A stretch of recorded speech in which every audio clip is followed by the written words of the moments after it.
Welcome everybody to the December 18th regular meeting of the Clark County Board of Education. If you all would join me, we'll rise and have a moment of silence, please.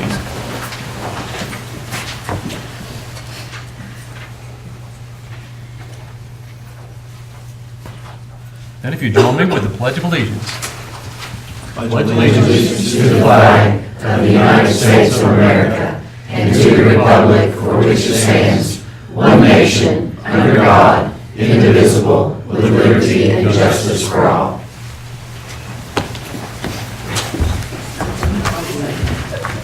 First item on the agenda is the adoption of the agenda. Is there any changes proposed for the agenda? Would somebody like to make a motion then approving the agenda as presented? Well, I'll make a motion. I'd like to move that we adopt the agenda that's been published and distributed for today's meeting. Second. I forgot. I was going to ask if we could table number 8. You could always table it when we get there. Huh? You could always make a motion to table it when we get there. Can you live with that? I guess. Okay. All right. All righty. So I've made the motion to adopt the agenda, and it's been seconded by Mrs. Hicks. There was some brief discussion there, but is there any more discussion on the motion? Okay. All those in favor say aye. Aye. Any opposed? That motion passes 5-0. Item number 2, approval of the minutes for the October 23rd regular meeting and November 13th regular meeting. Let's see, on October the 23rd, just confirm who is here. That was just the three of us. Just the three of us. I was not present on the 23rd. And I was not present on the 13th. Okay.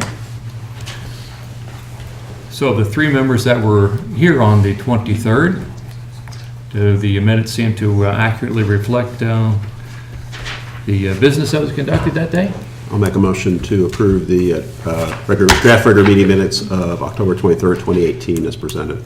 Second. Motion by Dr. Kudak, second by Mr. Peridot.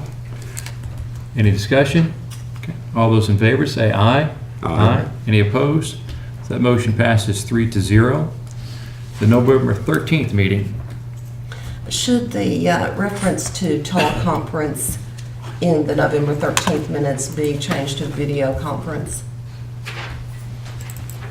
Or does that include just indicate video as well? Mr. Elkins, do you happen to know off the top of your head, or do we need to pull up the applicable statute and policy to confirm what's the correct wording on that, whether it should be teleconference or video conference? The minutes, I think, say video teleconference, don't they? I think that's what it should say. It said the minutes that I'm looking at here read via an audio and video teleconference. Okay, I thought it just said the version that was posted yesterday. I didn't see the video part. It Okay. says here video, we're at Okay. audio and video teleconference. Okay, not just teleconference then. It says both. Okay. So that takes care of that non-issue then. Were there any other items that might need to be tweaked in those minutes that you all saw over the weekend? Or might have seen? Okay. Is there a motion then to approve the November 13, 2018 regular meeting minutes? I move to approve the November 13th, 2018 regular minutes. Motion by Ms. Hicks, or a second? Second. Second by Mr. Peridot. Any discussion? All those in favor say aye. Aye. Any opposed? That motion passes 5-0. All righty. Student and staff recognition. No, we have staff, we have our board recognition. Do you have no student and staff? No student or other staff. Well, I'm very pleased to say that we do have 2 items of recognition that we would like to do tonight. You want to go first? You want me to go first, Mrs. Ritchie? I'll go first. All right. You up there? We're going to sit here. What do you want me to do? Whatever your preference is. I guess we'll go Get up there there. and stand up there. I will.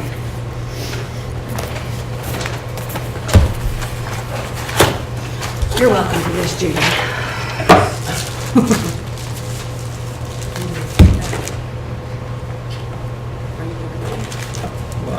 we're gonna do both at the same time? Well, you gotta present this, don't you?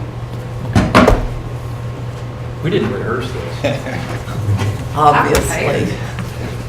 Okay. I am going to be recognizing Miss Hicks. She's so lucky tonight. Where to begin with Miss Judy Hicks?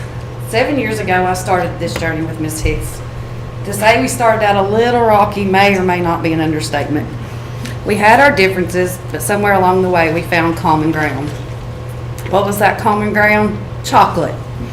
Judy Hicks and I love chocolate.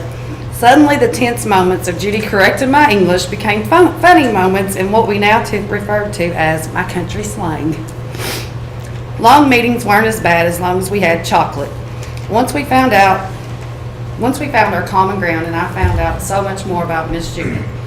I found out that she always visited every school on the first day of school for 17 years, a tradition that I joined in her where I ended up learning more.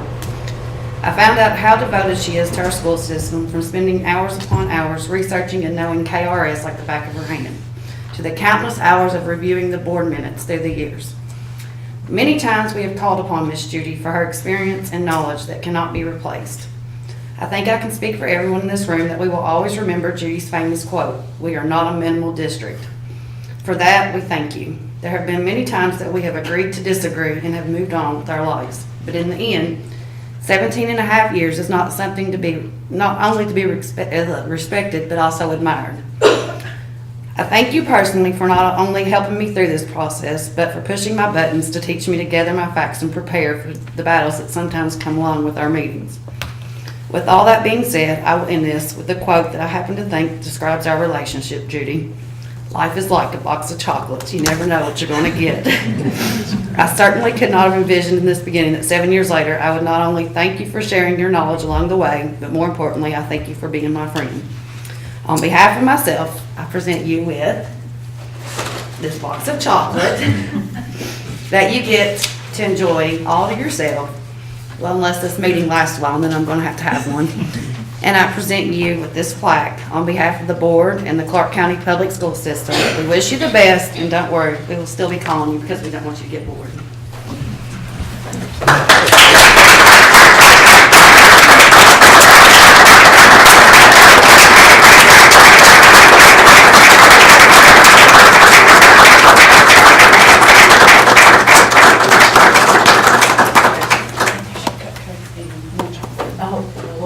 I haven't set up for a while. We should get a picture afterwards, maybe after the meeting.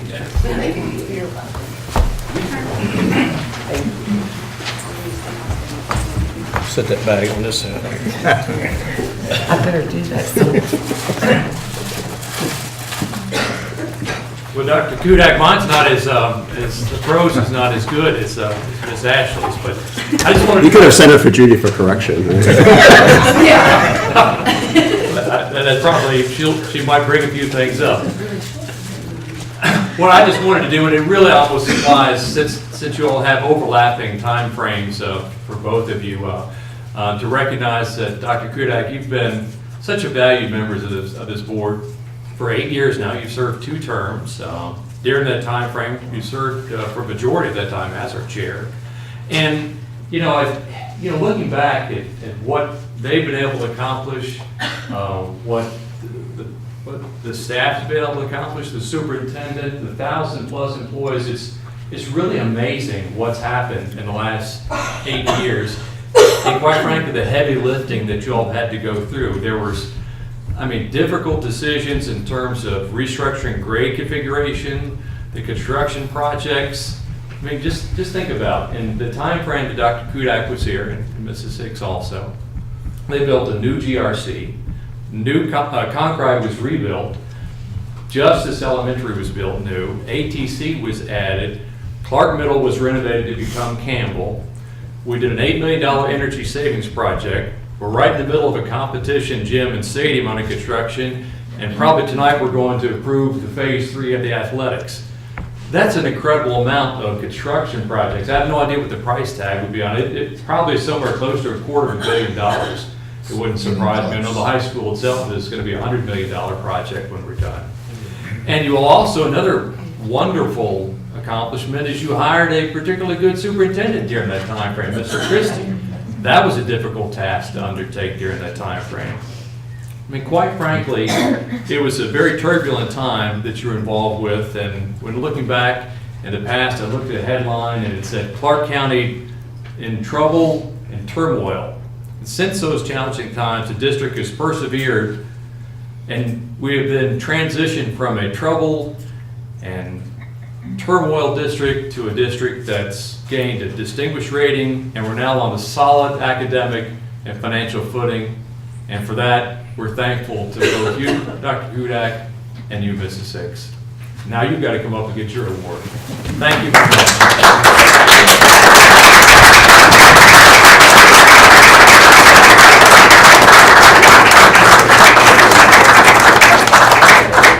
Y'all can both make speeches if you want. I've done enough of that.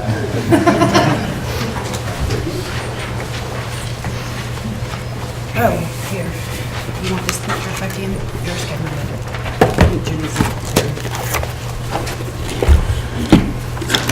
Ms. Hicks and I were talking earlier this afternoon, and I think turbulent times probably is an understatement from what has happened here in the last several years, and Dr. Hudak was in some very rough times too, in making a lot of the changes that came about. But Ms. Hicks and I were talking. I mean, Mr. Peridot was on the board now. He was in a different position at that time, but he was here when Mr. Nance couldn't come and say the kinds of things that he's saying right now. We didn't have the opportunities that we have right now. So it's been a pretty tough road, but we're in a different place now.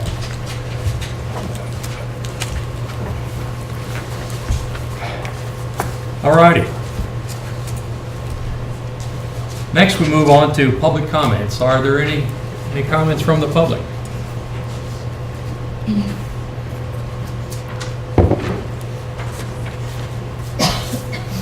We have two people that have signed up. First one is Ms. Lauren Brenniger, commenting on the GRC greenhouse. Okay, so I'm a fourth year agriculture student, and I've been enrolled in horticulture for the last 4 years also. And I wanted to thank you all for supporting our program. I want to quickly share with you about our greenhouse program. Currently, we are growing 560 heads of lettuce hydroponically to serve in our school cafeteria. We are harvesting rows periodically, but a head of lettuce takes about 6 weeks to grow. We are planning with the expansion of production at the RDC greenhouse to grow tomatoes hydroponically for the school cafeteria as well. For this fall, we started raising cucumbers, and for the first time in a while, we have started ferns. I have brought to share with you some of the lettuce and cucumbers that we have been growing. Thank you. Yeah, I would like something.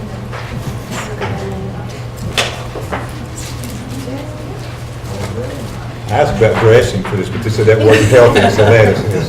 Well, Chrissy brought a fork. We could snap, right? Well, thank you. Thank you. I'm sorry I didn't bring ranch. Good job. Good stuff. Thank you, I don't want to see, so. Oh, well, it's perfect then. Well, advertising right there. I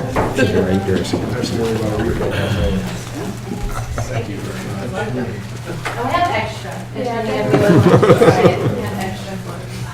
Well, thank you very much for sharing that with us and for those comments.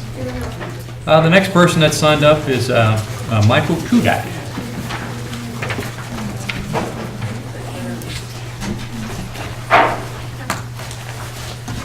In 8 years on the board, I have yet to address the board from the podium. Tonight, during my final board meeting, I'm finally going to utilize that privilege. I wish to stand and recognize one of my fellow board members whose term of service is expiring at the end of this year, Mrs. Judy Hicks. When I was first elected to the board, Mrs. Hicks and I often found ourselves on opposite sides of the many major issues facing the board and district at the time. Though our interactions were often adversarial, I first found and developed a respect for Judy as her positions were consistently well thought out, passionately defended, and thoroughly articulated. Over time, I came to realize that our overall goals for the district were the same: to make our schools better by focusing on students and student achievement, by supporting the educators and staff who are working diligently to achieve that goal. Eventually, our differences were resolved, and Judy became a strong ally and a force for positive change in the district. I think it's no accident that Clark County has had unprecedented educational success over the past several years. I've enjoyed working with Judy over the past 8 years. Her skill as a grammarian is unparalleled, and I have become a far, far better writer by working with her. Her command of the English language has enabled me to consistently articulate focused, achievable goals, which has been an asset both in and out of the boardroom. Her sterling leadership example as board chair enabled me to fulfill the function effectively, make sure the voices of all who were affected by a given decision were heard. Finally, her singular focus on student achievement was a driving force behind the board superintendent goals, which have served as a highly effective roadmap for district improvement. I look forward to relaxing and going to bed early on Tuesday evenings. I will miss our monthly discussions, which have served to improve our schools and by extension, which have improved our community. I believe that the board will miss her 17 years of institutional knowledge, and I will miss her sharing that knowledge with us on a regular basis. Most importantly, I'll miss her passion in advocating for students and educators. So I hope everyone will join me in thanking Mrs. Hicks for her 17 years of service to the Clark County and the Clark County School District. So, thank you, Chief.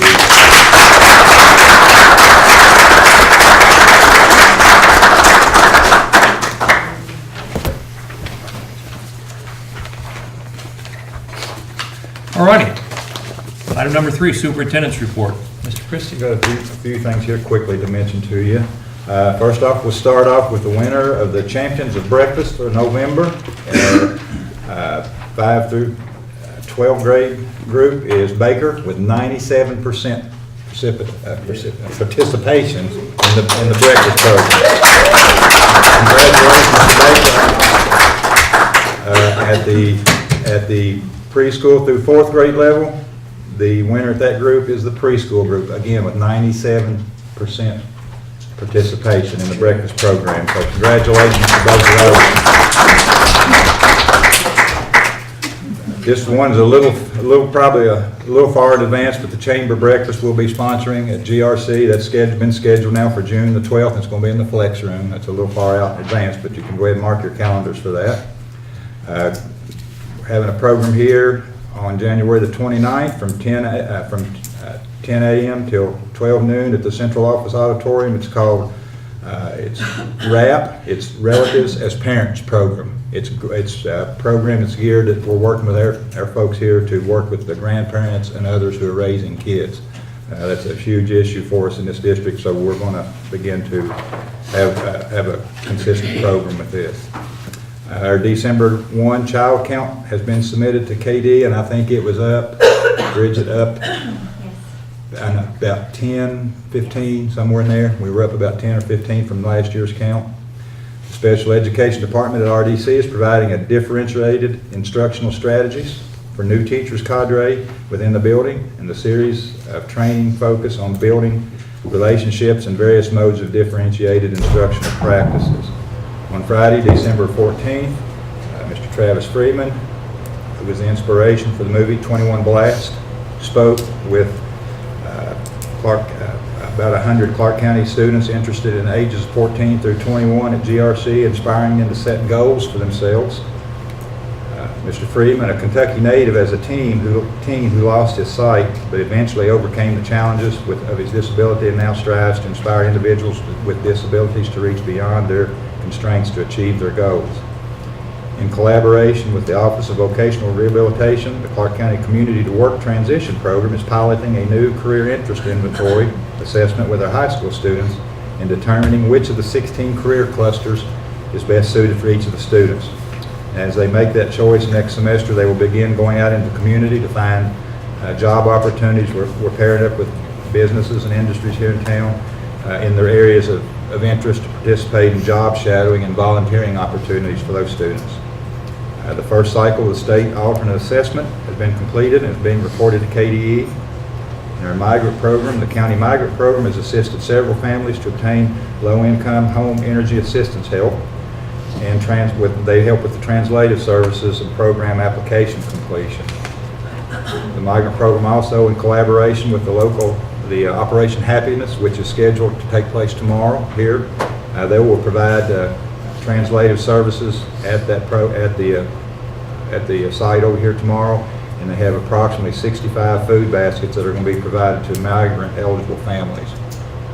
The Operation Happiness is scheduled for in the morning, so anybody that may be at or around the board office, remember to park on the back side, as there's always a big crowd there, and they use our side of the facility here, and they also use our bus lot too for families to park there. Recently, our migrant recruiter, and I'll try not to mess this up, Miss Maria Villasana, participated in a regional recruiting blitz to identify families that may benefit from the migrant education program. The district has added an additional teacher to support students with English as a second language at RDC. That was a growth position that we've had to add there. A quick update. As you know, the legislatures are in session again. As of 6 o'clock this evening, they were still in recess from both times that both of them had gone back in. As I understand, there's been 2 bills that has been presented at the House floor.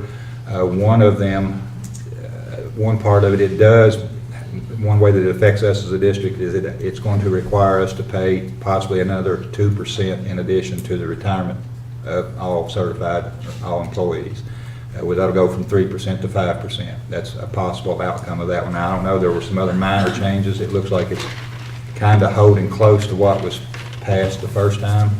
There are some other bills we can talk about later that have been pre-entered that will have some, could have, in my opinion, some very drastic effects on this district. One being that there is a pre-filed bill to limit the board's ability to assess taxes at anything above the compensating rate without a recall. And in that recall, it normally is you have a 30-day time period to get the signatures. This bill would move it from 30 days to 75 days. It also allows for electronic signatures instead of hand signatures. It also, instead of the 10% of signatures required on the petition, would only require 5%. So it reduces the number of signatures needed. It increases the amount of time you have to gather those signatures. And in my opinion, this is one, when you're talking about increasing the cost of the district, and this is one that, in my opinion, would quite possibly limit and tie the hands of the board to generate any additional funds. So that's one we'll be watching closely. And as things progress, I'll kind of, as I get some things, I'll try to send them to you. But a lot of the stuff, usually within 24 hours, it's hit the media, so you're probably getting it about as quick as I am. That's all I have right now. I suppose if they're going to limit our funds, they'll make up the difference for us, right? Yeah. Yeah. Thank you, Mr. Christie. Item number 4, fourth month attendance update. Mr. Holland. Hello. Hello. Take a look at month 4 attendance. All right, we're actually going to take a look at month 3 and month 4 with the way that the breaks fell, October and November. We did not have month 3 finished. So kudos to Shear Elementary for month 3 at 96.38%. And for month 4, kudos to Strode Station, 95.26%. For the year, August the 15th through December the 11th, through month 4, that gets us at 94.53%, and that's ahead of where we were at the same time last year by quite a significant margin. With some illness had hit significantly by this time last year. We can take a look at our staff attendance.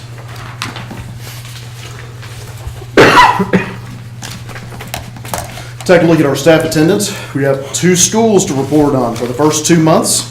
Kudos to Baker Intermediate, August 98.4, September 96.46, and then Justice Elementary for month 3 and month 4 at 95.18 and 94.89. We also added 1 new staff attendance in. Mr. Nichols had mentioned this, I believe, at a board meeting towards the end of last year, and we have put this together, so we have 1 more, I believe, to report on, and that is going to be the food service, the transportation, and the custodial attendance.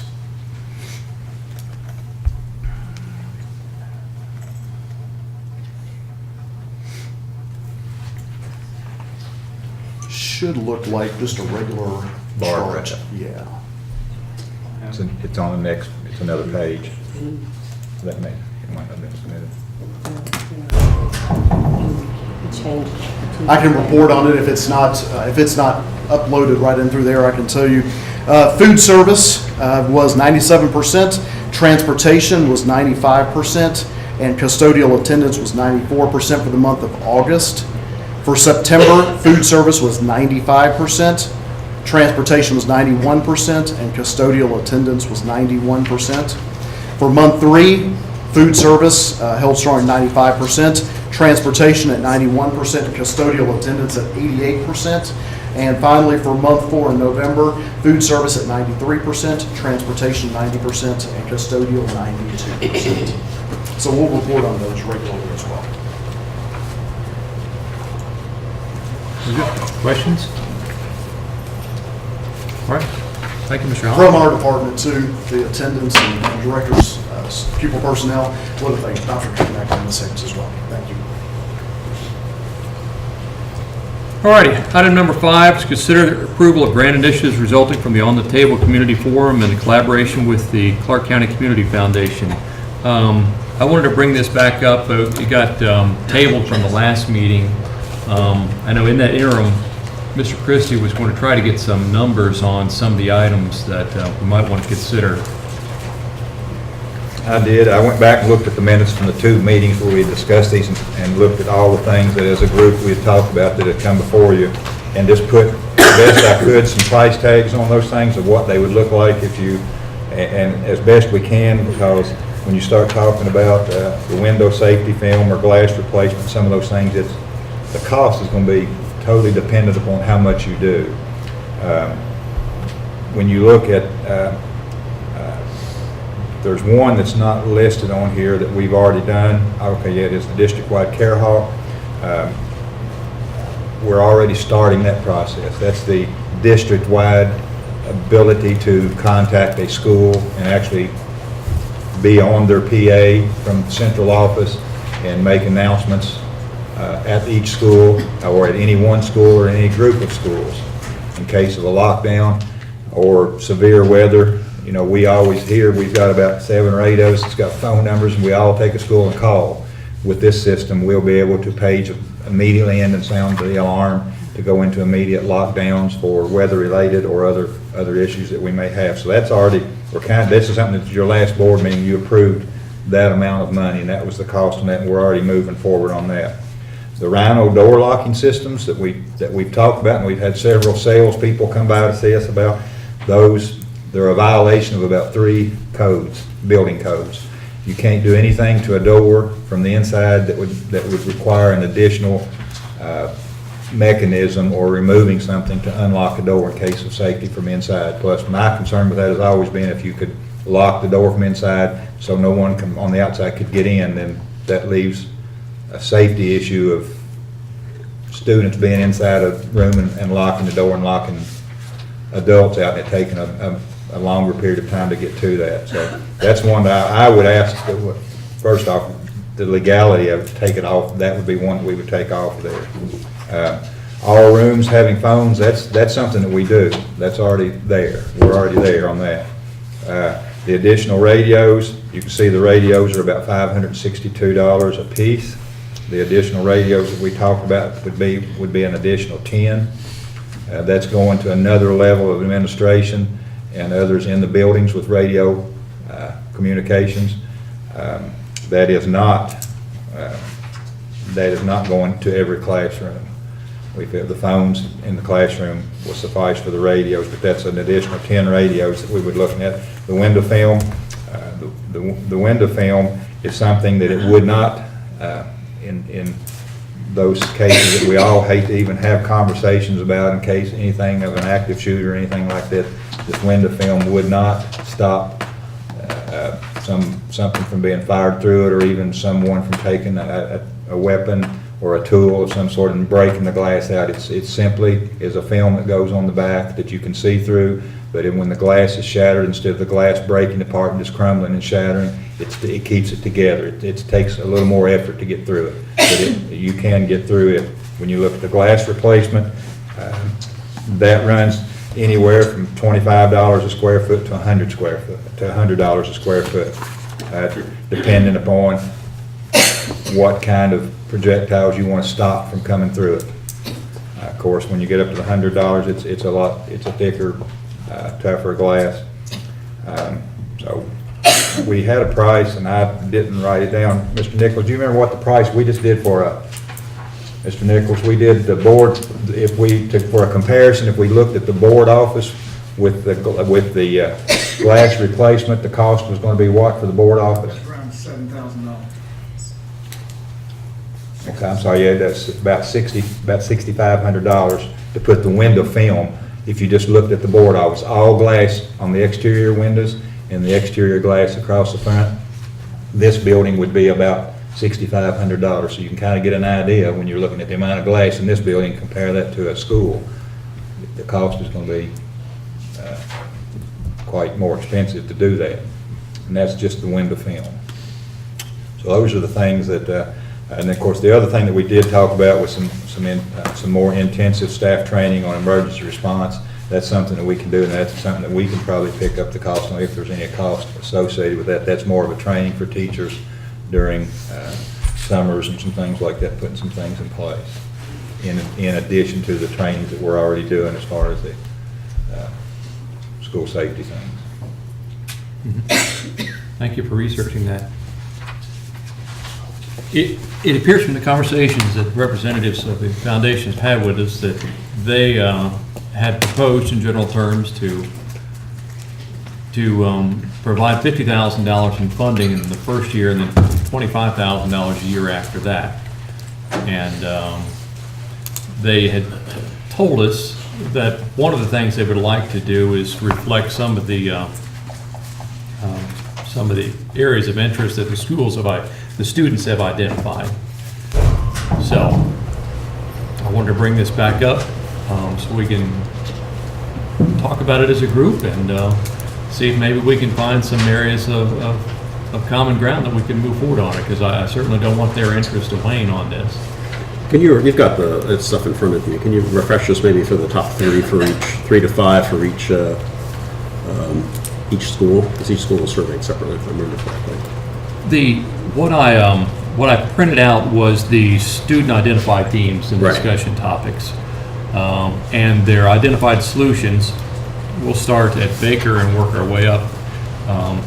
They have metal detectors, more cameras, police in school, and better security outside. Those are their top 4.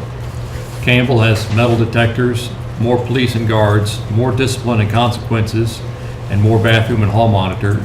And GRC has more counselors and professionals, better discipline, more training for teachers focused on identifying and dealing with students with mental illness, and anonymous reporting, which on anonymous reporting, we've already worked on that and have. We have that in place, and we are taking calls from the tip line, and we respond to those, and have had some.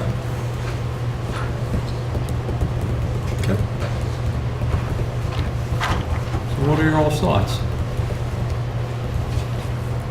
For the foundation, this $25,000 each year after, how many years? 4 years, I think they said, didn't they say 4 Is years? I believe it's 4 years after that, so that This year was 50 and then 25 a year for 4 years after. Okay. So if we were looking at personnel to address mental health situations, then would that cease? I mean, this would just, if we were using, say, the funding for mental health personnel to be district-wide or whatever, that would not cover the cost of a mental health person. Is that correct? What would be The 50 probably would. The 50 would probably. the first year, but the 25 each year Possibly, after? could possibly would be. Depends on years of Yeah, experience. it would, again, depend on years of experience. You probably could use contract labor for a while, that wouldn't be recurring expense. Okay. Okay. Thanks. certainly went down that avenue as looking at the salary schedules. They're going to be on the higher end of that, as opposed to another alternative. It's item number 7 is SROs. We could potentially fund a portion of an additional SRO through some of their funding. that they're offering, or a combination.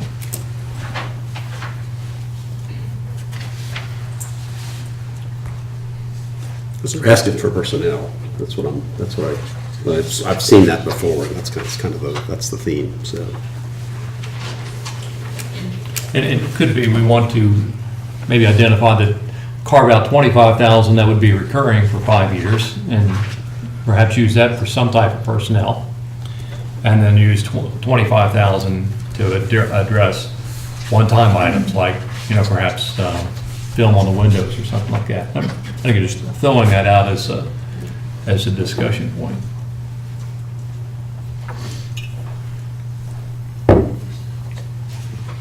Well, the first item mentioned on a couple of them was the first item for both. Metal detectors. The metal detectors for both Baker and Campbell. Was that the first one on both? Yes, ma'am. What has been the experience of schools that have implemented Well, I those? still want to go to Fayette, and there's a school that is already, they're implementing there, and I'd like to go there, and Mr. Bowen and I talked about going there to visit. We haven't been there yet. Now, the problem with metal detectors is, it's not just the cost of the metal detector, it's personnel. It's personnel every time, and you can't just do it when the students are coming in. It's got to be someone that can be there and be available all day, every day. And then if you have events, as we bring the gym on, some other things like that, you've got events already going on at the high school that brings people in at night. That it's just like the airport. Every time you come through the building, for the metal detectors to do what they're supposed to do, you have to go through there. And you got to have somebody, when they set something off, somebody's got to be there to check why it did that. My concern on the metal detectors is you're moving a group of kids from a congregation inside the building, inside the walls, where it's safer, to an outside the door, outside the building where they're more exposed to traffic and anybody else that may be driving by while they're waiting to come into the building, because that's going to slow down the process of bringing kids in. To do it effectively, it's going to tremendously. Just go to the airport and stand in line to go through at the airport. I guess another option would be to doing handheld. Now, handhelds, we have some handhelds, and we could use more of those. And when we've had incidences at the high school where we have used those and did the entire student body and had set up in days when we'd had some threats or perceived threats, we've done those just to make, to check everybody that way. That it can be done that way, and that can be done on an as needed randomly. It can be done more randomly. How much are those? And They're about $150 a piece, the handhelds. Just a little under, but yeah. Yeah, 'cause we looked at the price on those too.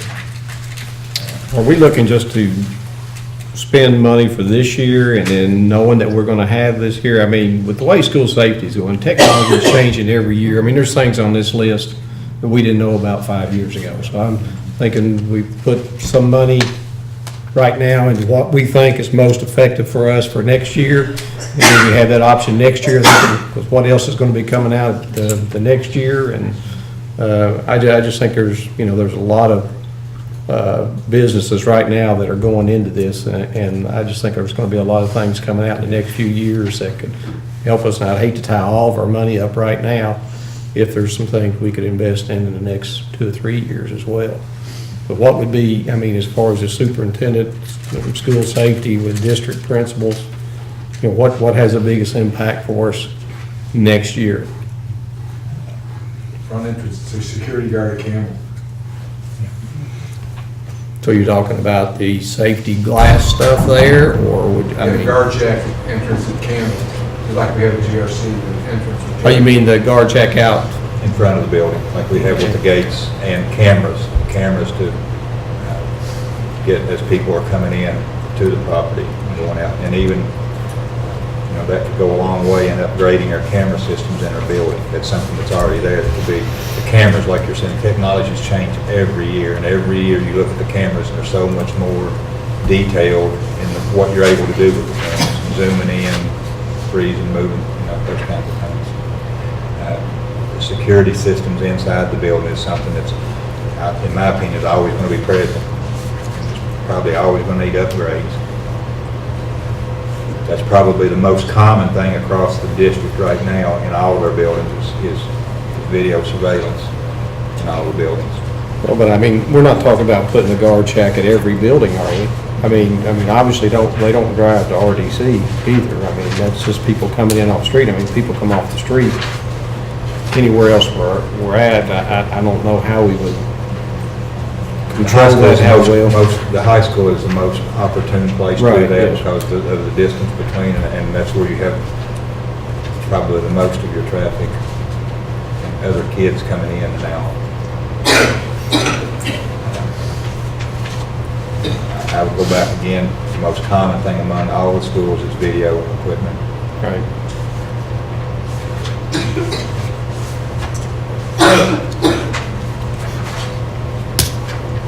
Mr. Peridot, were you thinking that instead of maybe tying up $25,000 for 5 years to personnel of some sort, and we could debate what type that would be, that to try to use this as sort of a flexible fund to, Well, you know, I mean, I think anybody in school safety is going to tell you that personnel is your biggest key, your biggest detriment to anything that you have. Anytime you got personnel that is there to stop the threat, it's going to be the best thing that you have.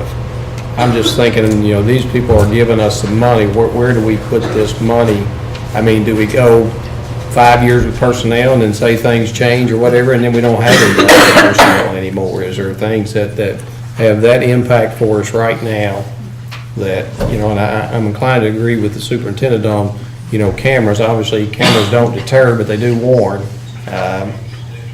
That's, to me, probably the most effective thing that we could do. And of course, I like all the ideals about, you know, obviously the glass type of stuff, those things. Anytime you can do anything that's going to deter a threat or slow a threat down, you're saving lives. And I think that's what the Center for School Safety always advocates. You know, let's make sure we're prepared so that when the threat happens, we save lives. It's been proven too many times that when somebody wants to do something drastic, they can do it. But the things that have been put in place over the years by schools have deterred a great deal of deaths, even though we've had many deaths there. But a lot of things have been deterred just by little things like bulletproof glass, like people at the front door, like warning systems, like procedures for what you do when you hear the lockdown. Any of those type of things we can do that save one more person, I think we need to try to put our money into that. And I think the people from the community can go and they can see that, and it's always going to be there.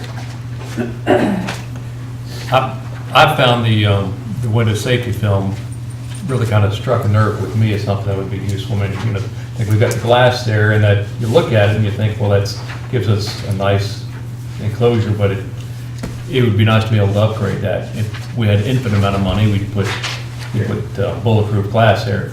But we don't have an infinite amount of money. I think it would slow things down some at a key point that's typically where people are trying coming to calculate, to give you a kind of a figure to go by there, if you were looking at that glass, that would stop the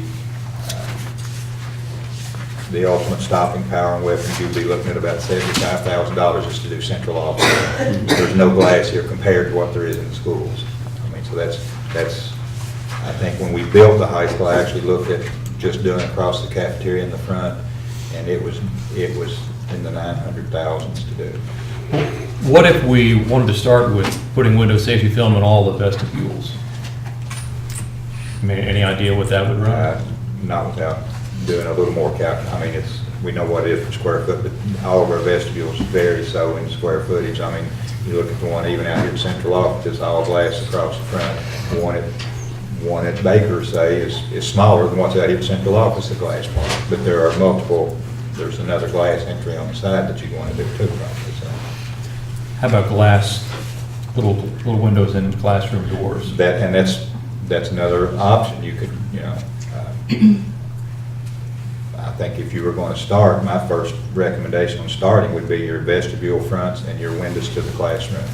Most of the windows to the classrooms are very small, narrow, probably 3 feet tall, about 6 to 8 inches wide. You can do several of those without a lot of material. And that's, I mean, your entry point in the front of the building and your classroom entries is two key pieces, two key parts. And we can, you know, if that's the direction you want, we can start to get those, because it's going to vary from every school, because the windows are different sizes, so we can get a much more close estimate of what it would be if that's what, you know, if that's something that, and I'm fine with that. I think that's the two places where if you're going to do that, that's the two key places to do it. Dr. Kudak, Ms. Hicks, Ashley, Ms. Ritchie, what are you all thinking? I don't know, the issue with that is it's a long list. I agree, there's personnel. To me, when I look at that list, I think about personnel things. And I appreciate the offer of financial assistance, but it's a tiny amount compared to what our needs are, so. I'd like to take it, though. Oh, yeah. It gets us, for this year, it gets $50,000 closer, and reserve $50,000 we use for other needs. The metal detector question is interesting. I guess Fayette County is serving as kind of a guinea pig for us, and we'll see how well or how poorly it works and what type of issues they have there. I've always shared Mr. Christie's feeling that, you know, if you've got people waiting to get into school, you're going to have, looking at our school and just the way GRC is, it's going to be a lot of people in a very small space funneling into one set of doors. So And you could do a set really in an auditorium too and have two entryways, but you're still going to have. There's too many vantage points and too many problems. And I would, you know, of course, nothing that you do here guarantees anything, but metal detectors are not. I mean, it's already been proven in Fayette County that it doesn't. The metal detectors themselves does not stop the weapon from coming in the building. So it's all about how closely they're watched and somebody at those metal detectors. And what do you do when the metal detector senses that there's something there? If you're going to prevent this kind of thing, it's going to be with people, and people that know students, and people that know employees. And like I said, my concern is it's fine to use during the day, but if you have an event at night and you're not using them, that prevents no one from bringing anything in at night and planning in the building, so they don't even have to come. You don't have to worry. It's there already. You're already in trouble before you even open the door. So that's one that until we can go and see, and I can be convinced that those are more effective than what, at least in what the Center for School Safety even agrees with that. I had that conversation with Mr. Akers, and they're in agreement with that too. I think fixed metal detectors just give a false sense of security. There's too many holes. I'd rather see portables where you could have surprise inspections at any time. They're always going to wonder, you know, if somebody, you know, with lead in a back door, you know, you could scan from that standpoint if you notice it on camera. How many portable would you like to get? You said you needed more. Well, of course, all of our SROs we need more. We have some at the schools now, but not enough to do if you had to use to scan everybody as they came in entry. Where we contracted with the K-9 Resources, they provided us with some, but when we didn't renew the contract with them this year, they took those back, so we're down in the number that we have. So, and I think we probably had 12 or 15 at the high school, and then we probably could use as many as 2 or 3 at other schools, at elementary, and then probably about the same number as the high school at Baker or at Campbell, I'm sorry. You know, you're talking a larger number of students. Elementary, it would take special circumstances, I think, before you would start to scan every student that comes in an elementary. I think that's one of those things that we would have time to, when that happens, we would have time to make arrangements to get those there. I don't think they would need the ability to scan every student that came in a building. We could plan for that, but the high school, I think they would need enough there that, you know, in case of some type of threat, that they would have the ability with the number of scanners that they have to assign staff to them. Or they could just do it randomly. Yes. And I think would also be helpful. Yes. And I will tell you that we do have that in place, as the principals can tell you. There are students in all the buildings that are subject to these, you know, we're there with some. So what do y'all think? Maybe ask staff to calculate what the cost would be to put film on those areas, the vestibules and the classroom windows throughout the system, and then maybe get a hard count on the number of portables. Would that'd be a good place to start? I want to Let's I think try to that's, I mean, get us I focused just here. throw it back to the superintendent and the building principals, SROs, those people, what's their best recommendation, what we need to do, come back with a rationale for that and a cost for that, and move forward with it. So how about, is it reasonable then to summarize, to ask them to get their thoughts focused and exact cost and bring it back to the next meeting, and maybe at that point in time, we'll have hard numbers in front of us, a list of things we could get, and then we can go ahead and agree upon that, and then take that back to the foundation and try to move forward on it. I'll try to bring you 3 costs back to you at the next meeting, what the window film for the entries, foyers, and the classroom windows would be, the cost on that, the cost of the number of handheld detectors that would need to supplement the schools with. But I would also ask you, let me bring back to you the third one, that being what it's going to cost to update camera systems, make our camera systems consistent across the building. Would you also, Mr. Christie, maybe contact Mr. Akers at this, and their recommendations of what to do as well, and see if it fits Yeah. with those recommendations?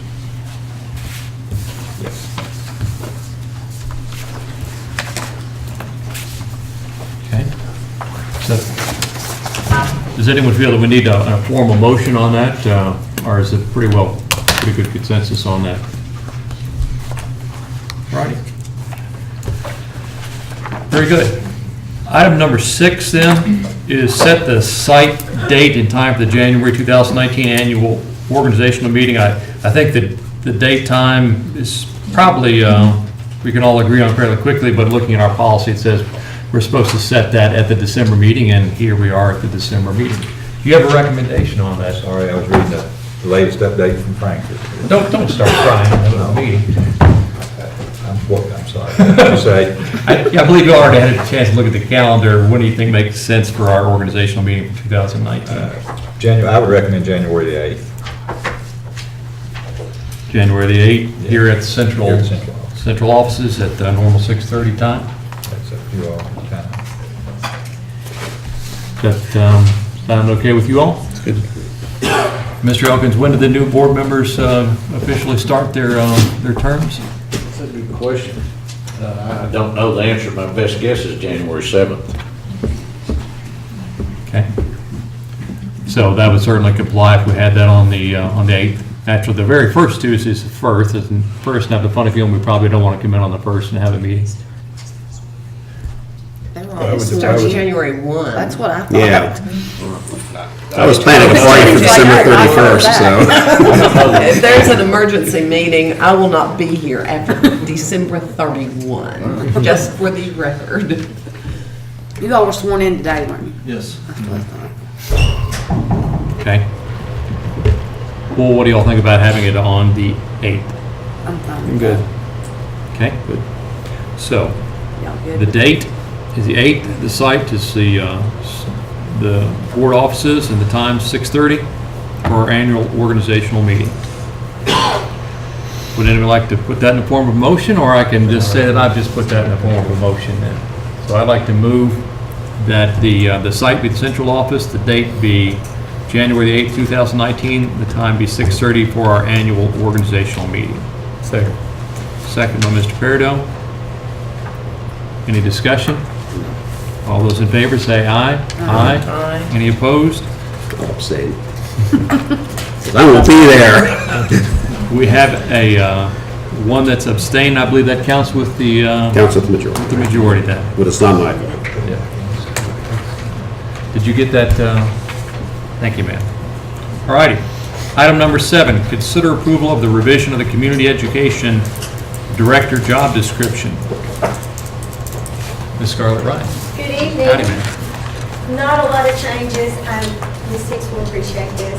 It's just when I get an opportunity to rework the job description, I like to get it formatted right, grammar going, and make sure we're up to date with the needs that we have with the district for today. So I hope you had a moment to read it over. I think it covers just about everything we need. And we'd like to go ahead and get this going so we can get this job posted and get this thing hired so we can get going with it. Any questions for me? I mentioned one item to And that's Mr. why I was looking to Christie. see where that fit, which bullet. It would fit with participate in local, state, and national professional organizations related to community education programs. Tell me where again, Judy? Second page. Oh. Second fourth one page, down. page 2, fourth item. In this description, there is no mention of a requirement for professional development for this individual. So who would receive professional development in connection with the community education program if this person did not? Well- Or does the participation in local, state, and national professional organizations related to community education? I think it Does that would, but if encompass you, it? if, I think it's, I believe, I agree We with could you. say participate in local, state, and national professional organizations and professional development related to the community education program. Absolutely.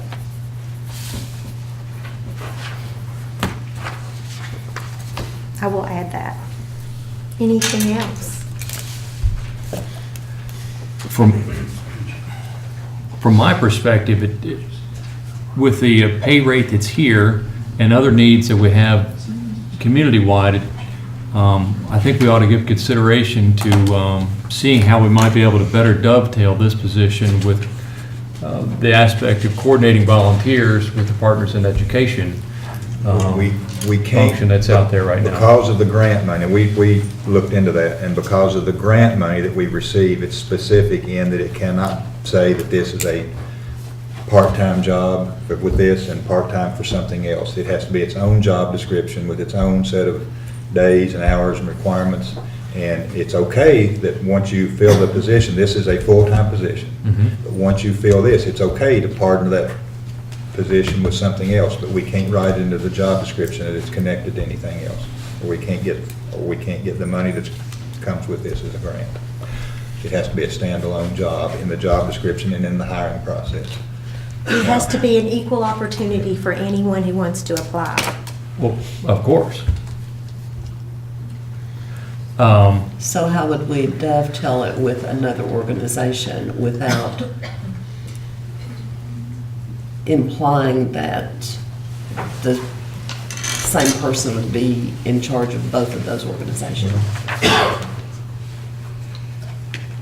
I think the intent of the folks here is that you would hire somebody for this position. If they do this position, it's okay. If that person you hire for this and has another job, that's okay too, but they do this is a standalone job. It is its own job description, its own salary is set with this, and if someone who is already doing something else is in that spot, then they would get this, I guess, in addition to what they're getting somewhere else. But we can't write into the job description that this is a part-time or anything like that, or it's connected to another, it's contingent upon somebody holding another position.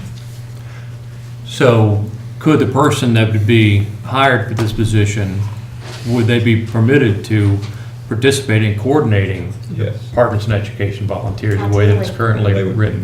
They could participate in any other program. They could participate in that. So it's a full-time position. So I'm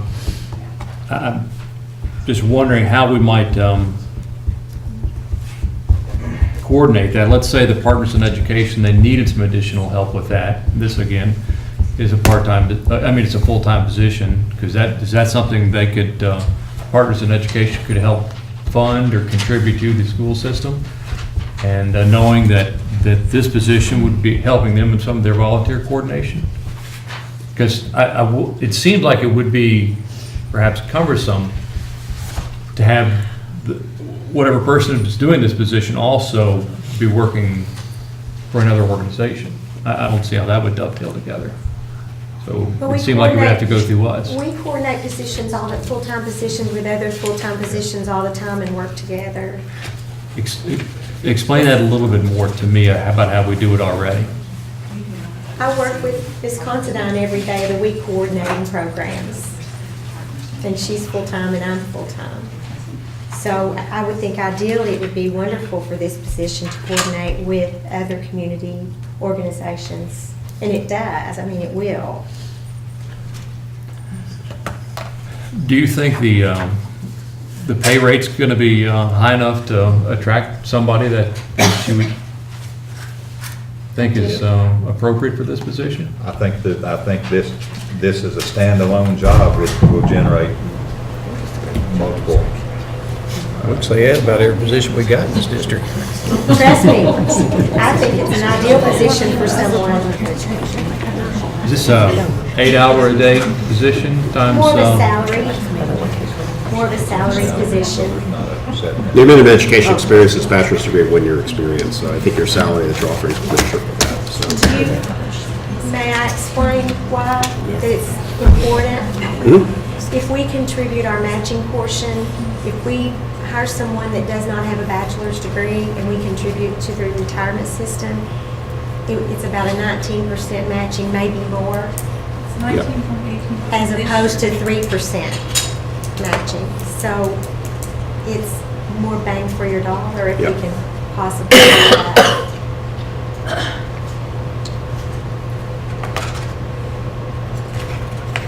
I'm fine with this as written, Scott. I am too. I am with the change that you've With the already change. made. Thank you. So just to make sure I'm clear on it, the person that would be hired for this, they would be allowed to coordinate the other, Absolutely. and they could also do work for an outside organization in addition to this. Okay, I just want to make sure that, all that was, okay. I'll move to consider approval of the revision of the community education director job description as described so eloquently by Ms. Ryan. Second. I'll give it to you. Who seconded that over there? Ms. Hicks. We did. Yeah, we did. All right, motion by Dr. Kudak, second by Ms. Hicks, if you don't mind. Nope. Any further discussion then? No. Okay, all those in favor say aye. Aye. Any opposed? The motion passes 5-0. It's been a pleasure, Ms. Hicks. Thank you. Thank you, Ms. Ryan.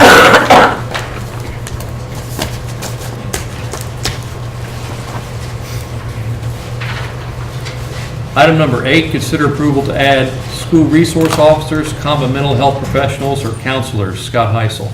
I added this back to the agenda last month, and probably a time before that. We considered the concept of school resource officers.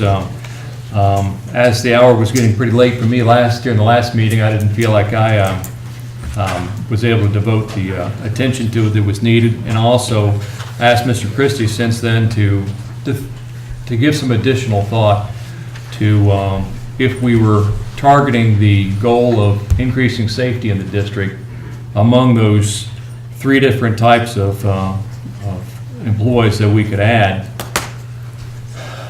what he thought we needed. And it could very well be the answer is the types that we talked last month, but even though I voted against this last month, I certainly, safety is critically important to the district and to me, as it is to all the board members, I'm sure. So I wanted to make sure that we brought this back up again.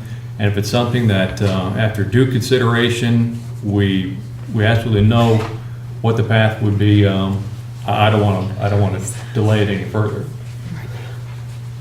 Mr. Christie, have you had a chance to think about it some more? I have, and I've spoken with all but one of the principals, and across the board, they all agree that in the mental health field,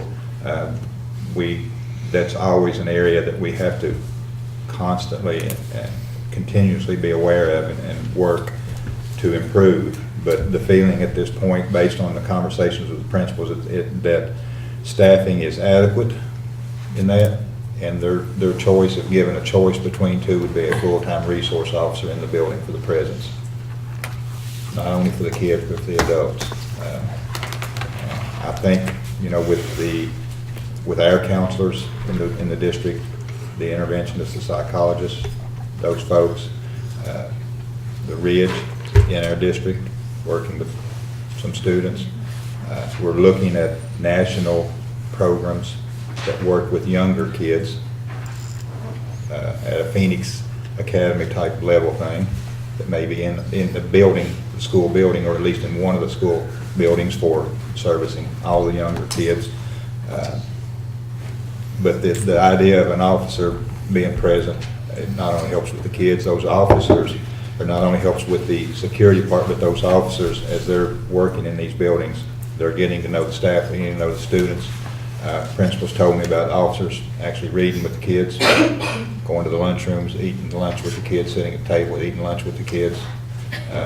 We have had kids at older levels ask for resource officers to come to another school to see them when there's a problem, so because they'll talk to them, they develop the trust with those.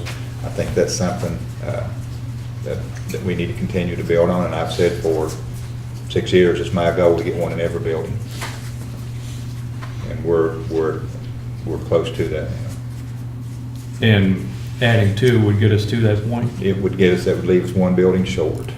I told you last month I had to get one in every building and 2 at the high school. It would take 3 officers. Yes. But I would, I could work with 2 if we had to, and we would have to share one.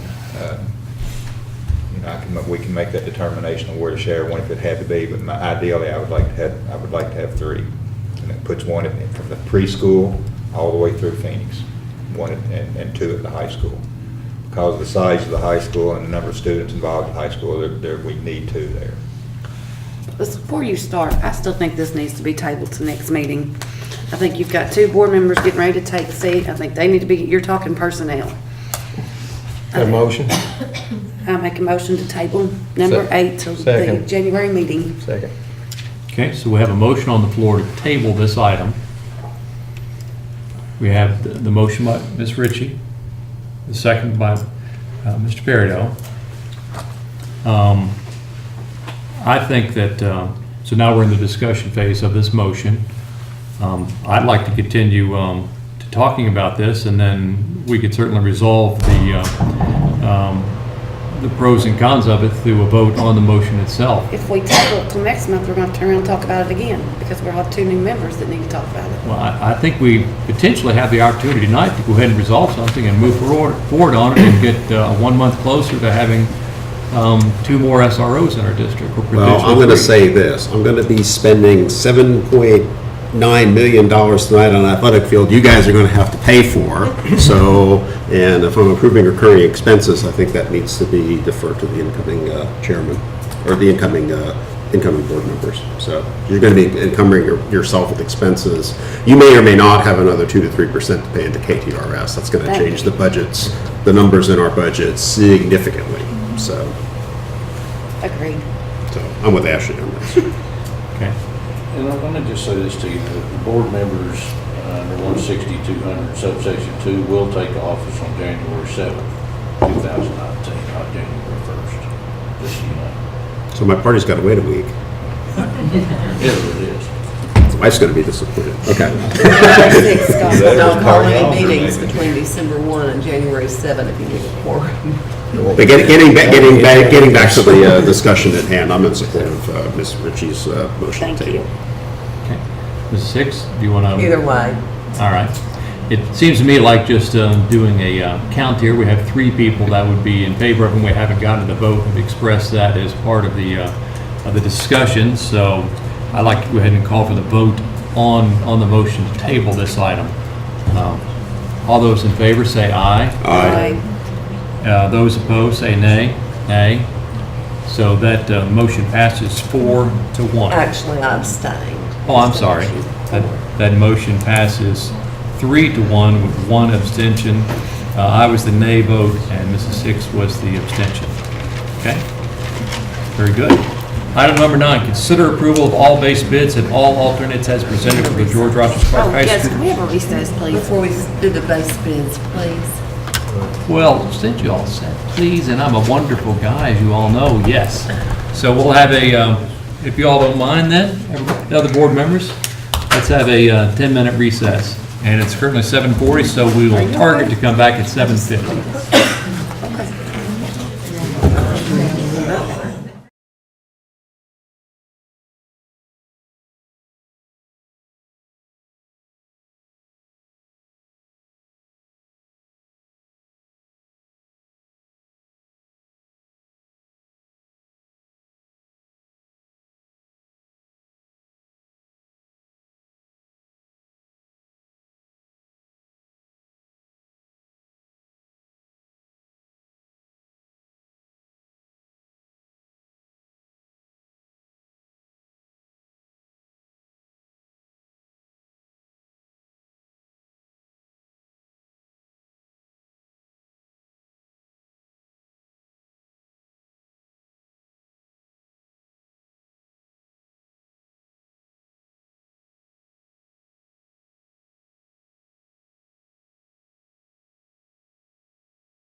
Session without any action taken. So they're going. All right. So maybe we ought to go back and talk about SROs. No, Hey, I didn't say anything. I know, don't, really? We'll do item number 9 then. He just kidding. Consider all approval of all base bids and all alternates as presented for the George Rogers Clark High School Fieldhouse and Athletics Project, Phase 3, pending KDE approval. Okay, you have in your packet 2 letters of recommendation, one from your architectural firm and one from your construction manager, recommending the board can approve the bids on the 14 base bid items that's listed in your packet as well, and the 6 alternates that was being proposed that was bidded on. So we're asking the board to consider those contractors, engaging in contracts with those firms for those 14 bid packages and all alternates.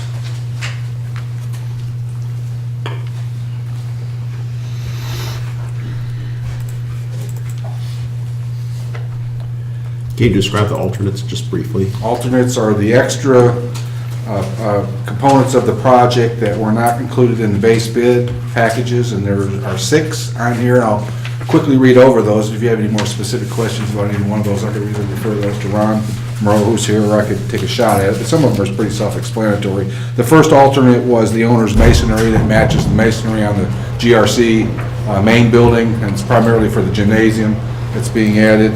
The alternate 2 is the owner metal panels, that's also on that facility, that would match the metal panels on the current GRC facility. You want to match those as closely as you possibly can. Alternate 3 is the owner hardware, which would be all your doors, handles, systems, everything that would be consistent with GRC's equipment and hardware in that school. The 4th is the owner's sports lighting, which is the lighting on the... It's keeping the lighting for baseball, softball to match the Musco lighting for football and tennis. So that way we have one manufacturer and the warranty can be consistent. And then finally, the indoor turf is alternate number 5 for the field house, which would give you a turf inside that building for the indoor infield and other usages for that, particularly for that field house. And finally, the 6th one is the 4 batting cages that was proposed and bid on that would also be erected to the ceiling of the field house. So alternates 3 and 4 do not have an additional cost? Correct. They were included in the base bid. Okay. Good question. Within, oh, I'm sorry. Did you have So more, if Ms. they were Hicks? alternates, why were they included in the base bid? Okay. The base bid allowed for competition per KDE guideline. So you had multiple vendors or manufacturers that could have been listed. The preferred manufacturers that we requested in the alternate were actually low with that base bid and didn't require a dollar increase. Okay.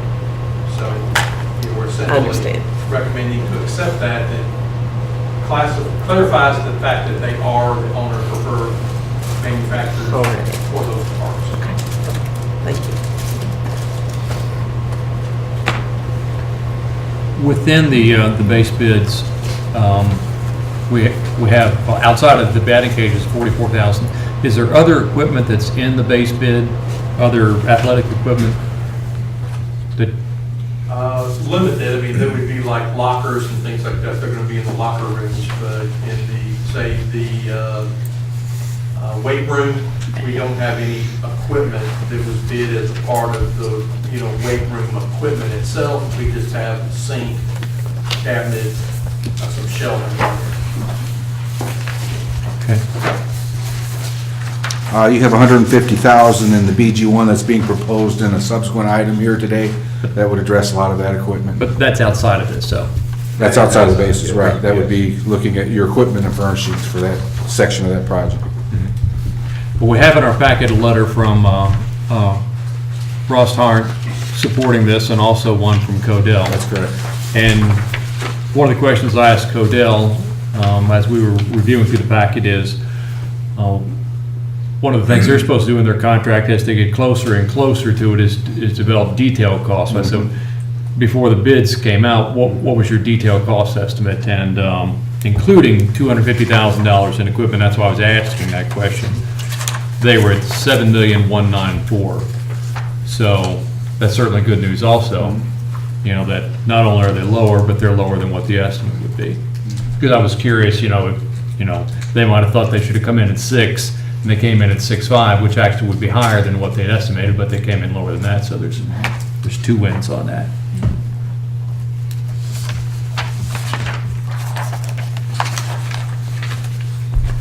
Further discussion, questions? Let's take it before they increase the prices. All righty, so what's been put in front of us as a total base bid plus alternates of $6,580,396. If there's no further discussions or questions, would anyone like to make a motion on this item? I move that we accept the bids as listed on the output for bid package, GRC Fieldhouse and Athletic Fields, in the amount of $6,580,396 pending KDE approval for the GRC High School and Fieldhouse and Athletics projects. Second. Okay, so motion by Mrs. Hicks, second by Ms. Ritchie. Any additional discussion? All those in favor say aye. Aye. Any opposed? That motion passes 5-0. All right, item number 10, consider approval of the revised BG1 for the George Rogers Clark High School Fieldhouse and Athletics Phase 3 project. Mr. Joe Nance. Thank you, Mr. Chairman, thank you, Mr. Board. It's a pleasure to be here this evening. You have in front of you and in your packet the actual revised BG1 for the project, and what you just approved was the construction cost, which is item number 1 on the left-hand side of the BG1. By approving this BG1 form, now we're expanding that to include all other costs associated with the project. And just briefly running down the line, in addition to the construction cost, you have to pay for your architect's services, your construction manager services that are identified. Items 4 and 5 are related to the financing. The bond discount is when we actually bid out your bonds. We allow the underwriter has a fee to purchase the bonds. That's the same thing as if you went to the bank, took out a loan, and you were quoted a rate with points, that's 2 points. The fiscal agent fee, that's where we come in to actually put the financing together, sell your bonds, and get it in the money. Another rather large item, number 6, is your contingency. KDE requires that we have a 5% contingency going into a project, so that's $329,000. Mr. Hassel, you had mentioned earlier for additional equipment for the project, we budgeted $150,000. And then altogether down at the bottom, we've got a grand total project cost of $7,986,111. And on the right-hand side, how we're going to pay for that, we're going to pay for $3 million with a local bond sale out of our local restricted dollars. And then also we're contributing $4,986,111 in general fund cash towards the project for the total of $7,986,111. And I guess really, from my standpoint, this is good news because in round numbers, we're basically $1 million under budget from what we had originally discussed. So I think this is a very good, solid budget to approve to move forward. Any questions?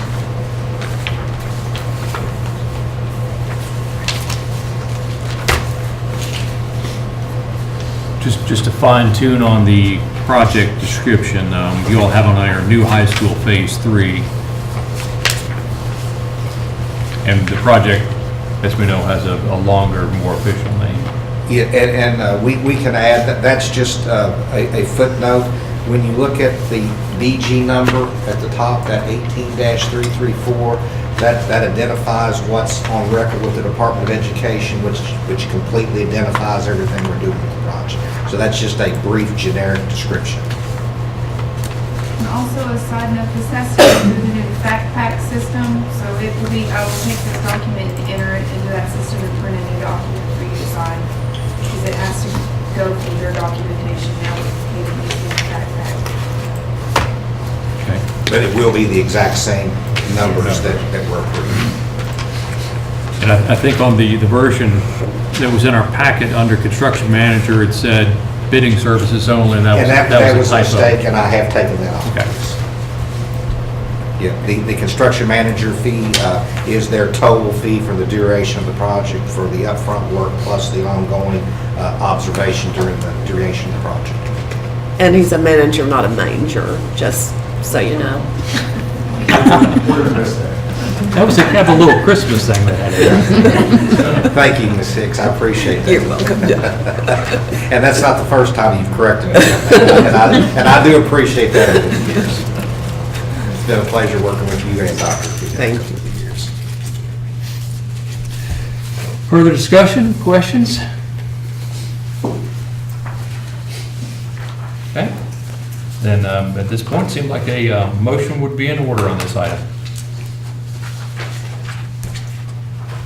Move to approve the revised BG1. I need to put the number in there, 18-334. Is that correct? Yes.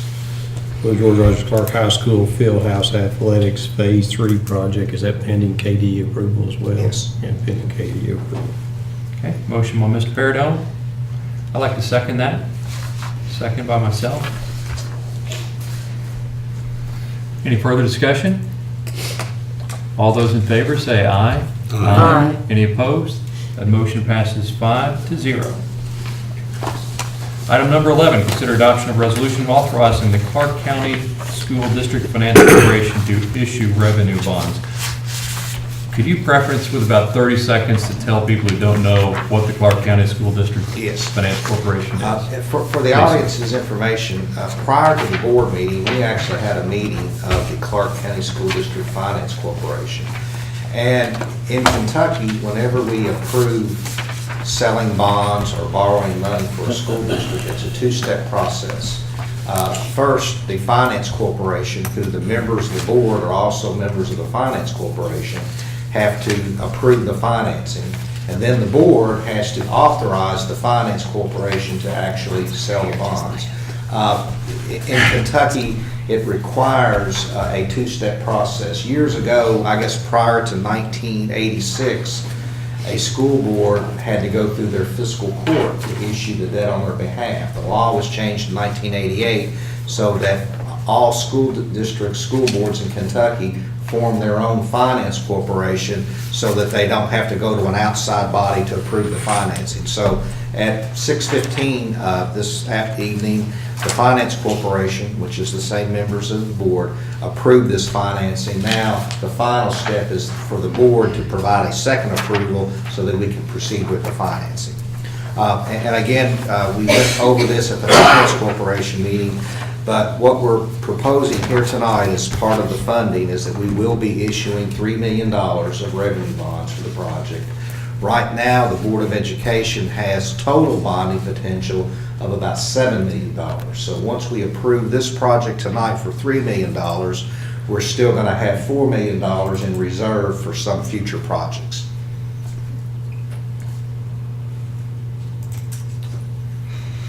Any more questions?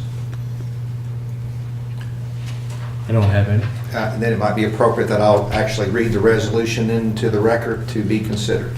Okay, very good. It's a resolution of the Board of Education of the Clark County School District authorizing and approving the execution of a contract lease and option with the Clark County School District Finance Corporation and any further necessary instruments, approving certain architect's plans for the construction of a certain school building project, George Rogers Clark Fieldhouse and Athletics Phase 3, and approving the plan of financing the cost of said project. Okay. He has described what is the appropriate resolution to move this forward. Anyone like to adopt that resolution as a motion? I move that we adopt the resolution authorizing the Clark County School District Finance Corporation to issue revenue bonds based on the resolution read into the record by Joe Nance. Okay. Motion by Mrs. Hicks, or second? Second.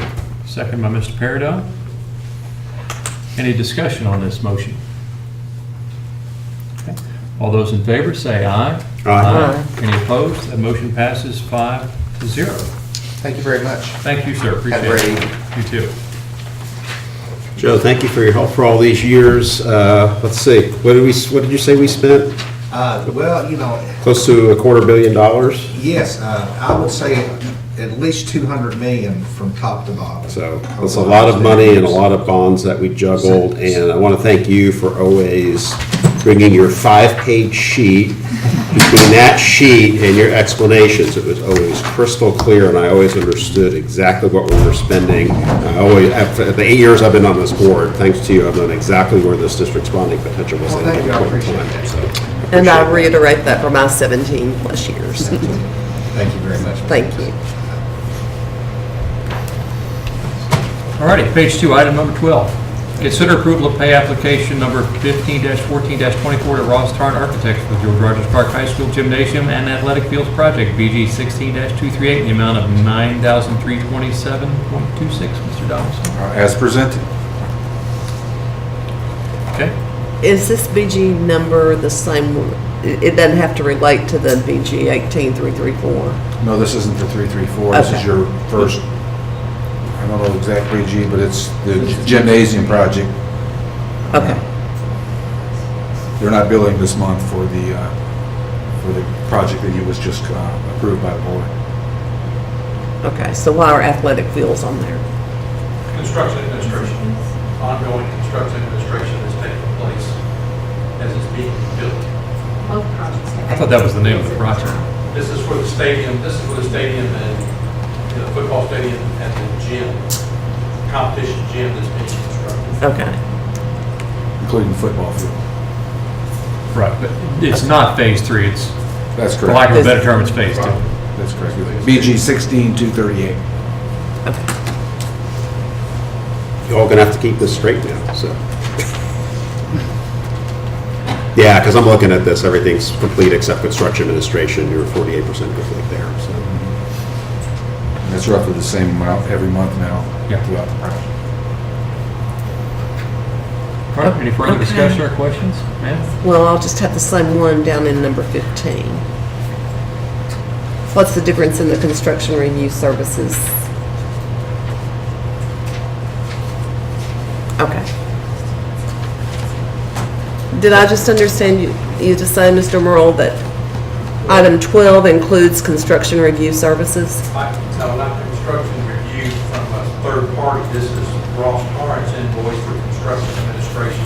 Okay, This item number 15, I think, is going to be your special inspector. okay. For just the 18334 project? No, yes. Yeah, it's the new proposal or new special inspection that we would have for the new project, to bring those people online. Okay, For the new project. okay. Okay. Any more questions or discussions on this item? Would like to make a motion then? Move to approve as written. Motion by Mr. Paradell, second? You did second? Oh, second. No, second with a question mark, I'm sorry. Okay, second. Second by Ms. Ritchie. All right, any discussion? All those in favor, say aye. Aye. Any opposed? That motion passes 5-0. Item number 13, consider approval of pay application number 12 to Codell Construction, contractors and suppliers for the George Rogers Clark High School Gymnasium and Athletic Field Project, which is BG 16-238, and the total amount of $721,723.59.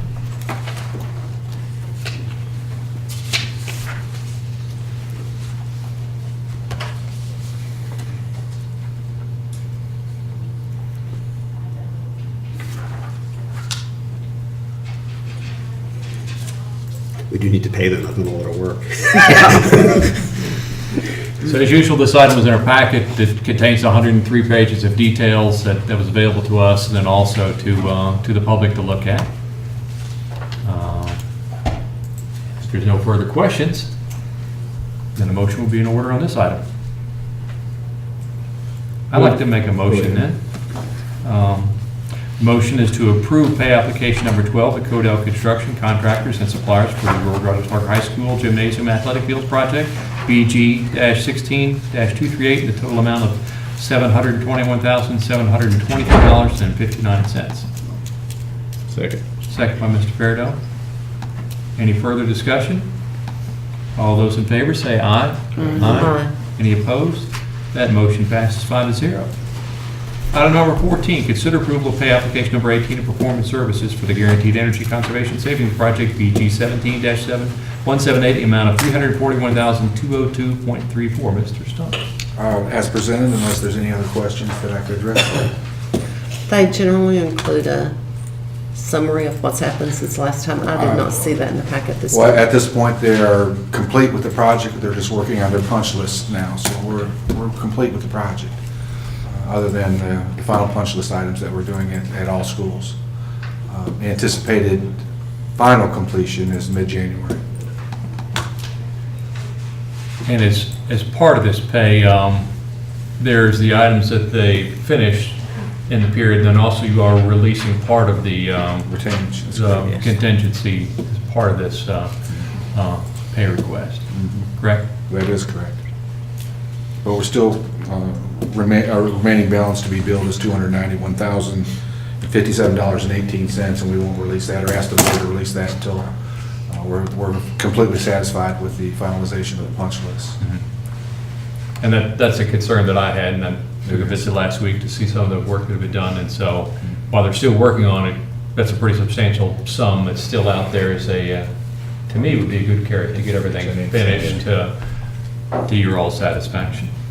Exactly, and we appreciate your visit this week to those sites to make that assessment.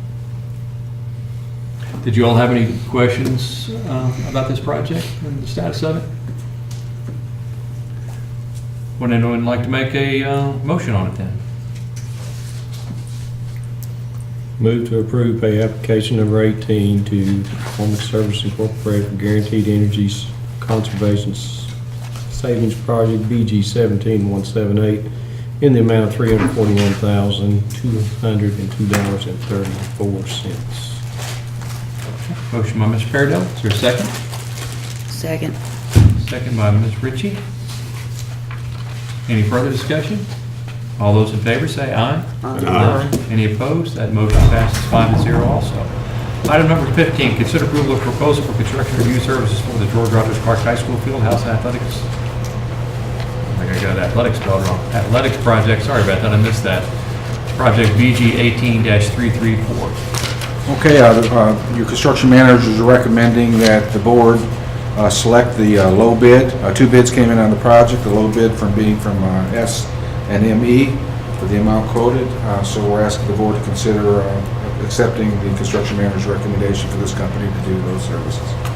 Ron, could you refresh our memory as to what the special inspection entails? Right, special inspections is required by housing, building, and construction, as part of the, inspection not being done by the contractor, but by a third party that the owner contracts, that would be doing our concrete testing, they're checking steel for bolts, for welds. They also look at any of the soil compaction for the foundations. And then they also include any kind of, in this case where we've got the utility placement, making sure that things are being done, monitoring, see those on our as-bills, masonry work, where you're laying up the CMU walls and doing your grout infill and the reinforcement that goes into the walls. So it's kind of all inclusive over all that, and then it's also inclusive that turf or carpet that's going down, that they had an alternate for that. So I believe it's geotechnologies versus S&ME. That's correct. So That's just correct. make that clarification. And the difference in the bids was $29,300, and they are recommending the low bid for geotechnology. Not S&M. That's correct. Thank you for that correction. Yes, that's fine. The total bid amount of $41,000. That's correct.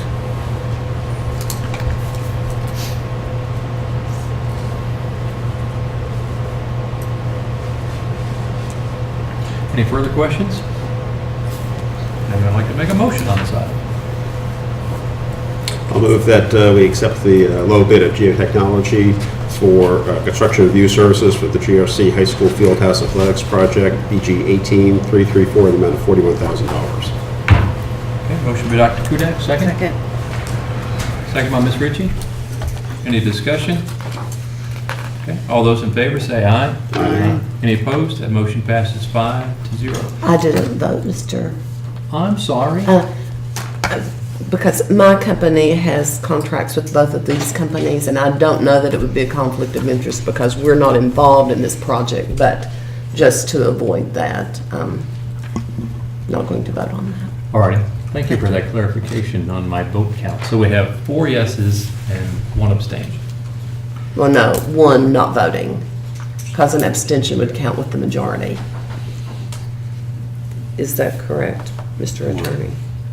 Is an abstention different than a no vote, than a Yes. non-vote? I think she's indicating that she wants to. Recuse. She wants you to record her as no vote to avoid any conflict of interest, which I think is appropriate.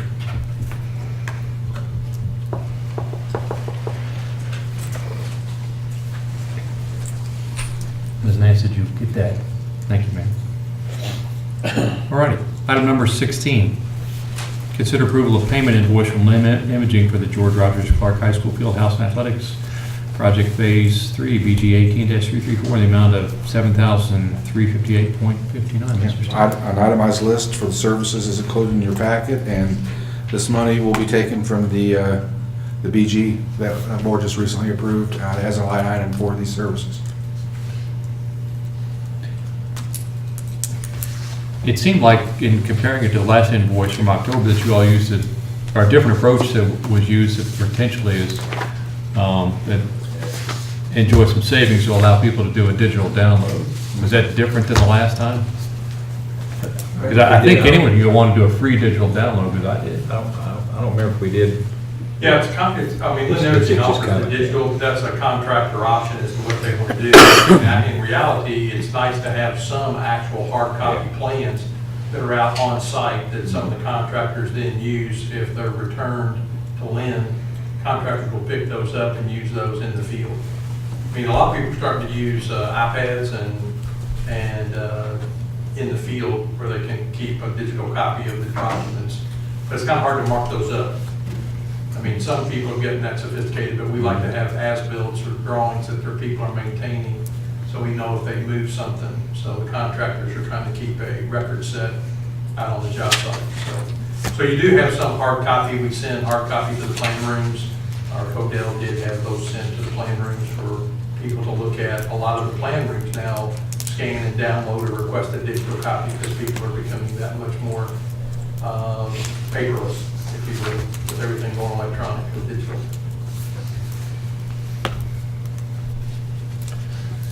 And if the price was in line, are there any other further questions? Is there a motion on this item?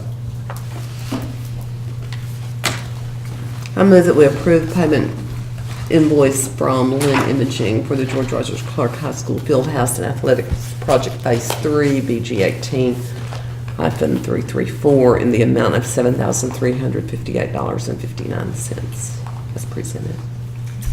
Is there a second? Second. Second by Ms. Peridot, motion by Mrs. Hicks. Any further discussion? All those in favor say aye. Aye. Any opposed? That motion passes 5-0. Consent agenda items. Accepting out number 32, looking at items 17 through 31. Is there additional questions that were not answered via email since the package came out? Or any concerns?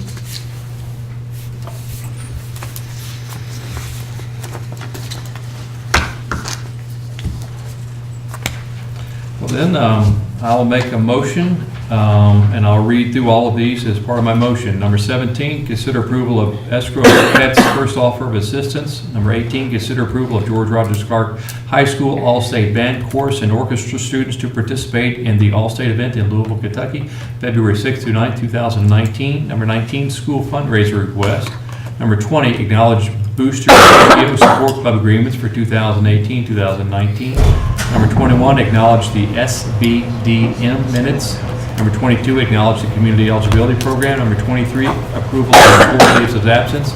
Number 24, acknowledge the notice of personnel action report. Number 25, acknowledge the monthly energy report. Number 26, acknowledge the Clark County Clerk's motor vehicle tax report. Number 27, acknowledge the Clark County Sheriff's report. Number 28, acknowledge the monthly financial report. Number 29, acknowledge the general fund budget summary report. Number 30, acknowledge the contingency budget report. Number 31, acknowledge the balance sheet report. Would anyone like to second that motion? I'll second it. Second by Dr. Kudak. Any discussion?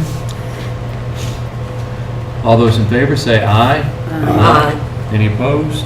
That motion passes 5-0. Number 32, authorize payment of salaries and accounts payable.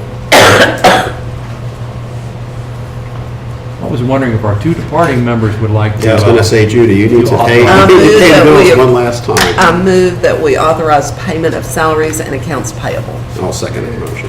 Very good. So the motion by Mrs. Hicks is seconded by Dr. Kudak. Any discussion on this very worthy proposal? All right, all those in favor say aye. Aye. Any opposed? That motion passes 5-0. I think Judy needs to adjourn us. I'm giving it over to both of you, so you all can go for it. I move that we adjourn this regular meeting of the Board of Education on December 18th, 2018. I will second her motion. At 8:21 PM. I will also say it's been a pleasure working with both of you all, as well as our other two fine board members, and we'll look forward to working with the two new incoming board members. And we should probably also thank Mr. Elkins, because this is also his last meeting as well. Mr. Elkins, thank you very much for serving as our very worthy counselor through our efforts here in the last year. Thank you very much for the opportunity, and you're very welcome. And good luck in your new endeavor. Sure, Yes. appreciate that. Thank you. All right, if there's no further discussion then, you've noted the motion and the second, and the time was 8:21 PM. All those in favor say aye. Aye. Any opposed? That motion passes 5-0, and we are adjourned. If you can still say this in public.